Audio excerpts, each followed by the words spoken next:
Israël a été très ému ce Shabbat et ce week-end par l'annonce de la mort et du meurtre de la jeune fille, la jeune Ori Ansbacher, 19 ans, du Yishuv de Tkoa, tuée dans des conditions tragiques ce jeudi après-midi près de Jérusalem, près du zoo de Jérusalem.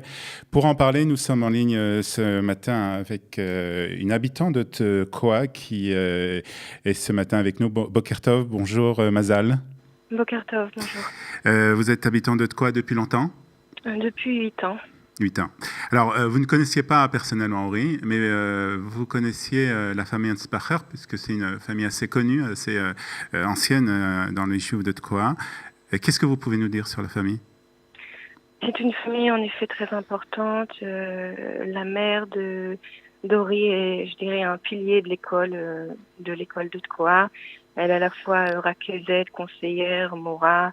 Ça fait 20 ans qu'elle est à l'école, donc quasiment tous les enfants de Tkoa sont passés par elle. Le père aussi est un rave de la yeshiva de Tkoa. Donc en effet, je pense que tout le monde les connaît. Alors, tout le monde est très ému. Oui. Tout le monde est très ému lorsque les premières informations sont arrivées, je suppose au Yishuv, c'était, je suppose, dans la soirée de jeudi. Quelles ont été les relations et quel est le sentiment depuis dans le Yishuv de Tkoa, qui est près de Jérusalem? On a commencé à vraiment comprendre que ça avait un rapport avec le Yishuv, je dirais, vendredi matin, quand il y a eu un Tsavisur Pirsum, mais on a commencé à en parler déjà au Yishuv. Le Yishuv n'avait pas la possibilité de faire une publication publique, de dire le nom, parce qu'il y avait, à cause du Tsavisur Pirsum. Mais vous connaissiez déjà le nom de la jeune fille? Mais on a commencé à se le dire les uns avec les autres, parce qu'on voulait de toute façon être présents autour de la famille et les entourer dès que possible, et puis se préparer aussi, préparer le Yishuv, préparer les enfants. On a parlé avec les enfants à l'école le vendredi matin. Si j'ai bien compris, de ma fille, elle est revenue un petit peu, je dirais pas traumatisée, mais bon, ils ont tous été choqués. Voilà, ils ont vu tous leurs professeurs en pleurs. Donc les enfants sont rentrés à la maison et on a beaucoup parlé avec eux. Et puis depuis beaucoup de colère, mais aussi surtout beaucoup de tristesse. Je vois que les gens disent bon, laissons la colère pour l'instant de côté, ça viendra plus tard. Pour l'instant, c'est la shiva, pour l'instant, c'est la tristesse, pour l'instant, c'est le recueillement, c'est les prières. Vous étiez présente à l'enterrement qui a lieu vendredi après-midi? Oui, c'était pas facile, surtout que ça a aussi rappelé des mauvais souvenirs. On a perdu Dalia Lamkous il y a 4 ans. Qui a été poignardée au tomate à gauche. Bon, là, je dirais que la scène du crime, c'est encore plus dur. Oui. Mais et puis, on peut rappeler aussi l'attentat d'il y a 17 ans des 2 jeunes dans le Vadi de Tkoa. Oui. C'est aussi des habitants de Tkoa. Oui, donc... Alors justement, il y a eu beaucoup de rumeurs qui ont circulé pendant ce week-end, ce Shabbat et avant Shabbat sur les circonstances de la mort de Ori. Certaines étaient vraies, certaines étaient fausses. Comment ont réagi les parents d'Ori à ces rumeurs? Je ne sais pas de la façon dont ils ont réagi. Ce que je peux vous dire, c'est qu'en tant qu'habitante de Tkoa,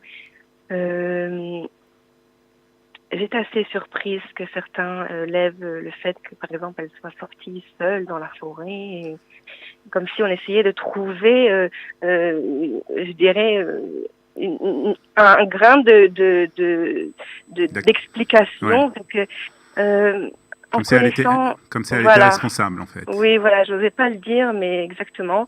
Il faut comprendre aussi la nature de la jeunesse de Tkoa. Je veux dire, ça ne m'étonne pas du tout. Les enfants de Tkoa sont nés je dirais, entourés de la nature. C'est la façon dont on les éduque. Ça commence au GAN, ou si vous venez un jour ensoleillé à Tkoa, vous verrez des ganénotes qui se promènent avec les enfants, qui leur expliquent le nom des arbres, des oiseaux, des plantes qui les entourent. C'est la façon dont ils continuent à être éduqués après à l'école. vraiment avec l'amour de la nature. Vous verrez des enfants ici marcher pieds nus. Des fois, ils vont à l'école pieds nus. Il faut leur dire que non, ça ne se fait pas. Je veux dire, c'est des enfants qui sont très proches de la nature et c'est pour ça que ça ne m'étonne pas que Ori ait eu cette envie de sortir et d'être entourée d'arbres et entourée de la nature. D'ailleurs, elle Comme faisait disait aussi... sa mère, ouais. Avala Adam va Avala Adama. Ça ne m'étonne pas du tout. C'est tout à fait le profil d'une enfant de Tkoa. Oui, elle faisait d'ailleurs, il faut le rappeler, son Shirot Leumi, son service civil à En Yael, qui est donc un centre à côté de Jérusalem, où il y a des thérapies qui sont proposées à des enfants en difficulté, que ce soit par la nature ou que ce soit par les animaux. Et donc, ça correspondait tout à fait au profil de Ori et au profil des enfants qui sont dans les yeshuv. Oui, complètement. C'est exactement ce qui se passe ici. Je veux dire, si vous voulez, on habite en haut d'une petite colline qui est d'un côté, on est entouré par la forêt de Tkoa, de l'autre côté c'est le Wadi de Tkoa avec les grottes de Hariton et puis le pré du centre équestre.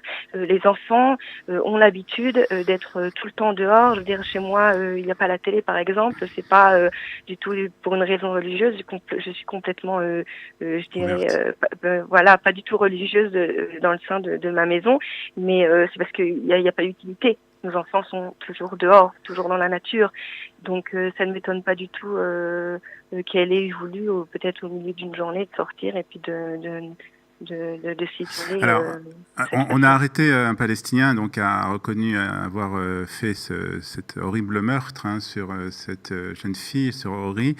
Pour le moment, la police et l'armée israélienne, le Shabak, refusent de déclarer que c'est un attentat terroriste, que ce soit lié à des raisons nationalistes. Est-ce que dans les Yeshuv et à Tkoa, comment cette information est prise? Trouvons ça complètement répugnant. Venir, si elle avait eu que des coups de couteau, alors ça aurait été le Oumani. Et le fait qu'il a fait ce qu'il a fait sur elle, alors ça diminuerait le crime. Ça en ferait que ce soit pas à l'Oumani, mais juste un crime ragil, comme ils ont dit à Mishtara, ils ont dit Retsar ragil. Ouais. C'est quelque chose de répugnant, traumatisant. J'espère qu'on protège la famille et qu'il y a des choses qui n'arrivent pas à leurs oreilles, parce que moi je trouve ça complètement, mais j'ai pas de mots. Comment on explique ça aux enfants? Comment vous avez expliqué ça à vos enfants? Je suppose, comment vous avez parlé? Personnellement, j'ai évité les détails. On a parlé d'un attentat, on a parlé d'un meurtre. J'ai évité les détails. Dans ma plus grande fille à 11 ans, j'ai pas été au-delà de ça. Et puis avec les plus petits, j'en ai pas du tout parlé. Il viendra peut-être un moment où, quand ma fille sera peut-être plus indépendante, on essaie toujours de protéger ses enfants. Mais... Alors, vous avez des petits-enfants encore. Est-ce que si vous aviez des grands-enfants, est-ce que vous les mettriez en garde, c'est-à-dire en leur disant de faire attention, de ne pas sortir, de ne pas faire peut-être de visites, d'excursions dans des forêts ou des choses comme ça? C'est des choses qui vous viennent auxquelles vous avez pensé? On ne peut pas s'empêcher de vivre. Et puis j'aimerais aussi souligner après une des initiatives des enfants de Tkoa. Mais peut-être que je dirais à ma fille en effet de ne pas se promener seule. Même si je trouve que c'est quand même assez affreux. Je veux dire, je me souviens moi-même de ma jeunesse d'avoir eu ce besoin de s'isoler, d'être près de la nature. Moi je sortais avec de la musique, pas avec un papier, un crayon pour écrire des poèmes, mais je sortais plutôt avec de la musique. C'est un moment où, quand on a cet âge-là, on a envie d'être seul, on a envie d'être seul dans la nature, et de dire à notre jeunesse, vous ne pouvez pas vous permettre cette chose-là. Je trouve ça quand même au milieu de Jérusalem, je trouve ça très insensé. Alors hier, je crois qu'il y a eu une soirée, un rassemblement qui a eu lieu dans le village où on a chanté, où on a allumé des bougies. Quelles sont les actions qui sont prévues justement à Tkoa? Alors oui, j'aimerais souligner une initiative des jeunes de Tkoa qui s'appelle Liot Amchofshi Be'artzenu. Ils ont levé une page Facebook et si j'ai bien compris aussi un compte Instagram où ils appellent en fait la population à se promener dans le pays, de se prendre en photo lors de cette promenade, lors de ce tioul, et puis de monter ça Sur la sur page Facebook. Facebook. En écrivant, en faisant un tioug, Liot Amkrovshi Bartsenu, et puis il compte en fait faire un film après de toutes ces photos qui auraient été, qui seraient montées sur le site. Ouais, donc initiative des enfants de Tkoa ce matin, donc après le meurtre de la jeune Ori Ansbacher, qui était donc originaire aussi de ce Yishuv. Merci de nous avoir parlé de ce qui se passe actuellement dans ce village et de vos sentiments, Mazal. Merci beaucoup. Bonne journée à vous. Merci. Au revoir. À bientôt.